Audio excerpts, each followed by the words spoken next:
திருவாரூர் மாவட்டம் மற்றும் தாலுகா பழவனக்குடி கிராமத்தில் அருள் பாலிக்கும் ஸ்ரீ பூ முத்துமாரியம்மன் ஆலய வைகாசி திருவிழா காப்பு கட்டுதல் மற்றும் அம்மன் சீர்வரிசை அபிஷேகம், அன்னதானம், பால்குடம், காவடி எடுத்தல், கோலாட்ட நிகழ்ச்சி, கஞ்சி வார்த்தல், அன்னதானம், சிவன் சக்தி காளி நடனம், அக்னி கப்பரை வீதியொல்லா காட்சி, அன்னதானம், கலை நிகழ்ச்சி சிறப்பாக நடைபெற்றது.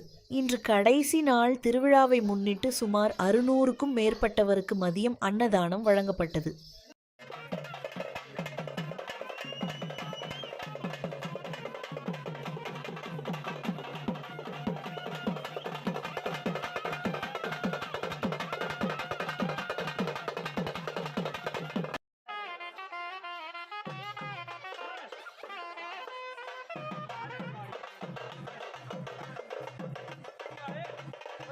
திருவாரூர் மாவட்டம் மற்றும் தாலுகா பழவனக்குடி கிராமத்தில் அருள் பாலிக்கும் ஸ்ரீ பூ முத்துமாரியம்மன் ஆலய வைகாசி திருவிழா காப்பு கட்டுதல் மற்றும் அம்மன் சீர்வரிசை அபிஷேகம், அன்னதானம், பால்குடம், காவடி எடுத்தல், கோலாட்ட நிகழ்ச்சி, கஞ்சி வார்த்தல், அன்னதானம், சிவன் சக்தி காளி நடனம், அக்னி கப்பரை வீதியொல்லா காட்சி, அன்னதானம், கலை நிகழ்ச்சி சிறப்பாக நடைபெற்றது.